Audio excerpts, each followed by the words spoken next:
สบายดีในคลิปนี้จะมาแนะนำตำแหน่ง S ลงทุนที่ 250,000 กีบเงิน 250,000 กีบเฮ็ดอะไรมันจึงจะเกิดรายได้แบบมหาศาล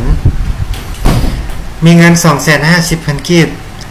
สร้างรายได้100 ล้านกีบภายใน3เดือนมันเฮ็ดแนวใดจึงจะได้มาเบิ่งนำกันเลยการเริ่มต้นธุรกิจตำแหน่ง S คือตำแหน่ง Silver เนาะ Silver คือ S 250,000 กีบสิ่งที่เราจะได้มูลค่าโทรคืนทันทีนี้ 50,000 กีบเติมเงินทุกครั้งหักส่วนลด 5% ขยายการตลาด5ซันเลิกหักค่าบริหาร 10% จ่ายวันละ500,000 กีบเดือนละ15 ล้านกีบค่าลิขสิทธิ์ 0.3 ลงเลิก7ซันเลยทีเดียวแพ็กเกจปลดล็อกให้สมาชิกใหม่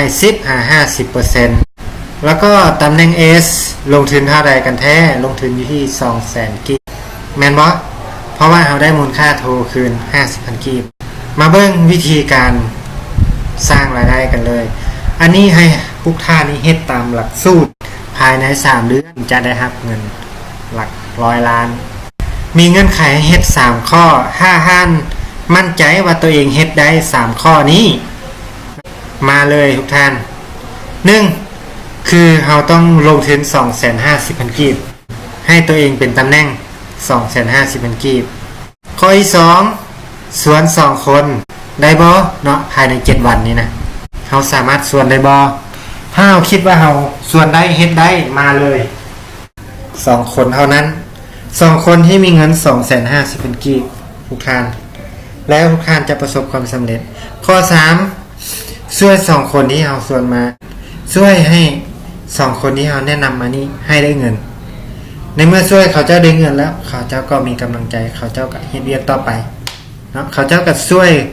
คน2คนต่อไปเรื่อยๆมาเบิ่งกันเลยว่ามันได้แบบใดรวมรายได้3เดือนนี้100กับ2,745,000 กีบโครงการ S 3เดือน100 ล้านเนาะมาเบิ่งนำกันเลยอาทิตย์ที่1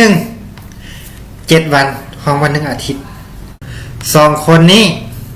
เขาจะมีรายได้อยู่คนละ25,000 กีบคือค่าแนะนำ2คนได้ 50,000 ค่าบริหารอีก 25,000 รวมแล้ว 75,000 แต่ช่วงนี้หาต้นปี2020เป็นโปรโมชั่นตอนรับปี2020นี้เพิ่มให้อีก 50,000 กีบ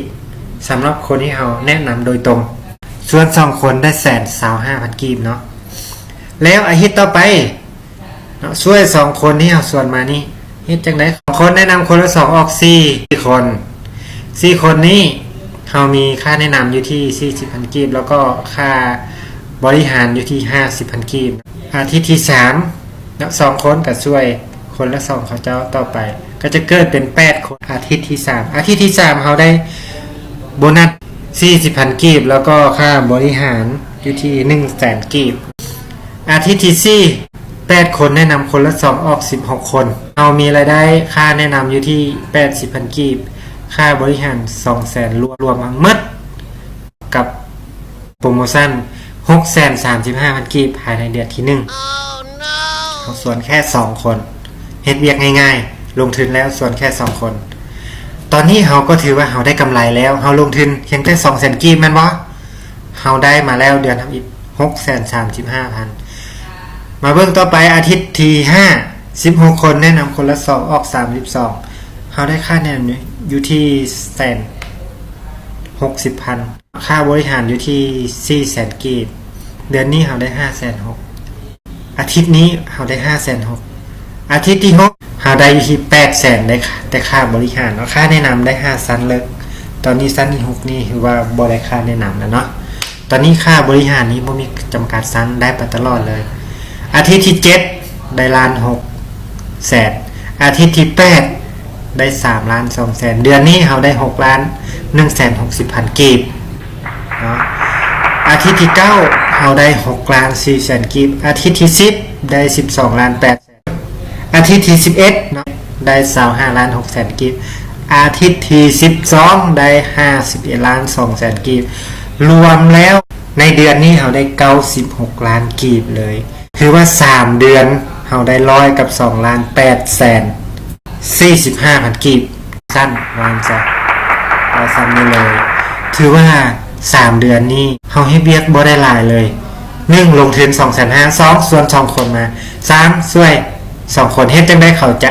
ได้คนละ2คนแต่ละคนที่เข้ามาในโครงการนี้อยากให้เฮ็ดคือกันก๊อปปี้คือกันแล้วทุกท่านจะมีรายได้แบบนี้คือกันหมดทุกคนเลยถ้าเฮาเฮ็ดได้ 100% ได้100กับ2ล้านถ้าเฮ็ดบ่ได้ 100% ได้ 50% ได้51ล้านเฮ็ดได้20%ได้20อันนี้ขึ้นกับห้านจะเลือกเฮ็ดจากเปอร์เซ็นต์ถ้าห้านบ่เฮ็ดเลยก็คือบ่ได้เฮ็ด 10% ก็ได้10ล้านไปเฮ็ด20ก็ได้20ไปเฮ็ด50ก็ได้50ล้านเนาะเฮ็ด 100% ก็ได้100กับ2ล้านยังมีรายได้ลิขสิทธิ์ลงเลือกถึง7ชั้นจำนวนคนคือเฮาแนะนำ10คนเติมคนละแสนเฮาได้ 3,000 กีบ10คนแนะนำคนละ10เติมคนละแสนได้ 30,000 กีบ100คนแนะนำคนละ10เป็นพันคนเติมคนละแสนได้3แสนซันนี่ซิเป็น 10,000 คนเติมคนละแสนได้3ล้านซันนี่5แสนคนเติมคนละแสนกีบได้30ล้านซันนี่6ซันนี่7ได้ลงเลือกถึง7ภายใน7ชั้นมีจักคนก็แล้วแต่เฮาได้แบบนี้ทั้งหมดเลยเนาะมีจักคนแล้วเอายอดเติมของแต่ละคนมาคูณ 0.3 จะเกิดเป็นรายได้ของเฮาภายใน7ชั้นนี้เฮาได้นำหมดทุกคนเลยบ่ว่าเฮาจะฮู้จักหรือบ่ฮู้จักก็แล้วแต่ส่วนแต่10คนนี้10คนก็บอกต่อไป100คนก็บอกต่อไปบอกต่อๆกันไปโดยที่เฮาบ่ฮู้จักแต่ได้เงินรวมแล้วก็คือถ้า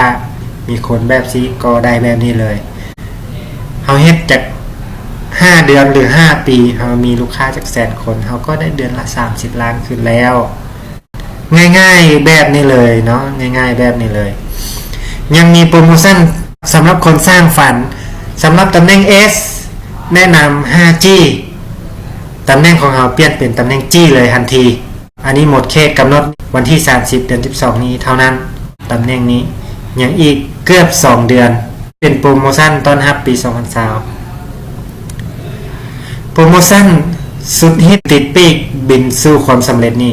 ตำแหน่ง S แนะนำตำแหน่ง S รับโบนัส 50,000 กีบต่อ1คนนี่นะเฮาแนะนำคนมาลง250,000 กีบได้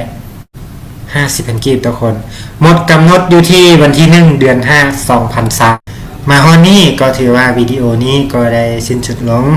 ดังนั้นข้าพเจ้าก็ขอขอบใจที่ติดตามตั้งแต่ต้นจนจบแล้วพบกันในวิดีโอถัดไป